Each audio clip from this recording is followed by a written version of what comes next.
যদি এরাও টালবাহানা করে কেউ আমার সন্তানের রক্ত নিয়ে, সন্তানের জীবন নিয়ে, আমরা এখানে যারা আছি শুধু এই সংখ্যাটা আসলে আমরা প্রতিনিধি মাত্র।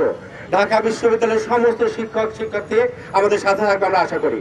সে কিছুক্ষণের মধ্যে আমাদের সাথে আসবে, কিন্তু তাতেই কি আমাদের দাবি দেওয়া শেষ? না, আমাদের দাবি খুবই স্পষ্ট, প্রথম থেকে স্পষ্ট। আমরা কোনো রাজনৈতিক উদ্দেশ্য নিয়ে আসিনি, আমরা কোনো রাজনীতি নিয়ে কোনো তোয়াক্কা করি না। আমাদের রাজনীতি একটাই, আমরা সাম্যের বিচার চাই, আমাদের সাম্য হত্যা হয়েছে তার বিচার চাই। আমি বিশ্ববিদ্যালয় প্রশাসন, পুলিশ প্রশাসন, সাম্যর সাধারণ শিক্ষার্থী সহকর্মী, সাম্যর বন্ধু বান্ধব সকলের কাছেই আমার দাবি একটাই, আমার ভাইয়ের বিচারের নামে কোনো প্রহসন যেন না হয়, রাজনৈতিক ফায়দা হাসিলের জন্য যাতে কালক্ষেপণ করা না হয়, শিক্ষার্থীদের যাতে উত্তেজিত করে কোনো ফায়দা হাসিলের চেষ্টা না করা হয়, এদিকে বিশ্ববিদ্যালয় প্রশাসনের সজাগ দৃষ্টি রাখার আহ্বান জানাচ্ছি। আমি বিশ্ববিদ্যালয় প্রশাসন এবং পুলিশ প্রশাসনের কাছে দাবি জানাই, আমার ভাইয়ের মৃত্যুকে কেন্দ্র করে কোনো নিরপরাধ ব্যক্তি যেন ফেঁসে না যায়। আমার ভাই মারা গেছে, আমরা ভাইকে ফিরে পাবো না, কিন্তু আমরা এটাও নিশ্চিত চাই যে খুনি যাতে তার সর্বোচ্চ শাস্তি নিশ্চিত হয়। আমার ভাইয়ের পরিণতি যাতে আর কোনো ভাইয়ের পরিণতিতে না পরিণত হয়।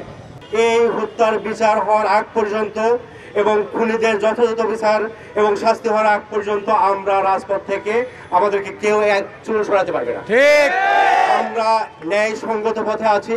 এটা 5 আগস্টে আমরা ছিলাম, সাম্য ছিল সেখানে সামনের সারিতে আমরা থাকব, এবং কোনোভাবে একটা সরকারকে চলে যেতে হয়েছে, এই 24-এ সরকারকে চলে যেতে হয়েছে যারা 17 বছরের দেশকে একেবারেই গোচারণ ভূমি মনে করেছিল। তারা মনে করেছিল এখানকার সম্পদ, এখানকার মানুষের জীবনী শক্তি সবকিছুকে পাচার করে দিয়ে কখনো ইংল্যান্ডে, কখনো আমেরিকায়, কখনো দিল্লিতে, এবং সেই দিল্লির প্রতিভূবা অন্য দেশের প্রতিভূরা এখান থেকে যেতে বাধ্য হয়েছে। যদি এরাও টালবাহানা করে কেউ আমার সন্তানের রক্ত নিয়ে, সন্তানের জীবন নিয়ে, আমরা এখানে যারা আছি শুধু এই সংখ্যাটা আসলে আমরা প্রতিনিধি মাত্র। ঢাকা বিশ্ববিদ্যালয়ের সমস্ত শিক্ষক শিক্ষার্থী আমাদের সাথে থাকবে আমরা আশা করি। আমরা দেখছি এই সাম্যর যে নামের যে পরিতাপের বিষয়টি, সেই সাম্যটা হারিয়ে ফেলেছি আজকে আমাদের এই মেধাবী ছাত্র। ঢাকা বিশ্ববিদ্যালয় তথা বাংলাদেশের জন্য ছিল একটা সম্পদ, যা বাংলাদেশ লাভবান ছাড়া ক্ষতির কোনো বিষয় তার কাছ থেকে আমরা পাইনি। আমরা দেখেছি জুলাই বিপ্লবের সময় তার অবদান, আমরা দেখেছি ঢাকা বিশ্ববিদ্যালয়ে তার যে নীতি নির্ধারণী পর্যায়ের কীভাবে কাজ করতে হবে সেই ধরনের ইনফ্লুয়েন্স আমরা দেখেছি। ঢাকা বিশ্ববিদ্যালয়ে পরিষ্কার পরিচ্ছন্নতা আন্দোলন, তারপরে আপনার এই যে অন্যায় অবিচার,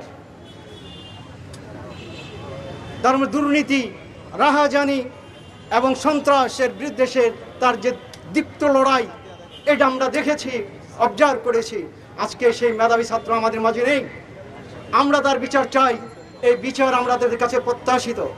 ঢাকা বিশ্ববিদ্যালয়ে আমরা থানা ঘেরাও করেছিলাম, তারা আমাদেরকে আশ্বস্ত করেছিল 48 ঘন্টার মধ্যে তারা আমাদেরকে একটা সমাধান দিয়ে দেবে।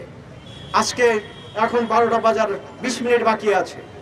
আমরা জানতে চাই আমরা কি সমাধান পেলাম? আমাদের শিক্ষার্থীর অবস্থান কোথায়? এই ঢাকা বিশ্ববিদ্যালয়কে অভয়ারণ্য হয়ে থাকবে?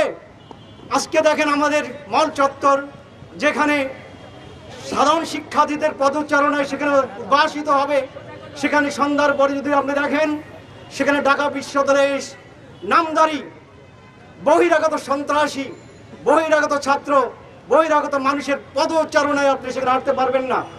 এই কি ঢাকা বিশ্ববিদ্যালয়ের অবস্থান হবে? এই কি ঢাকা বিশ্ববিদ্যালয়ের আরো ছাত্র যে হত্যা হবে না, সেই গ্যারান্টি কে দিবে?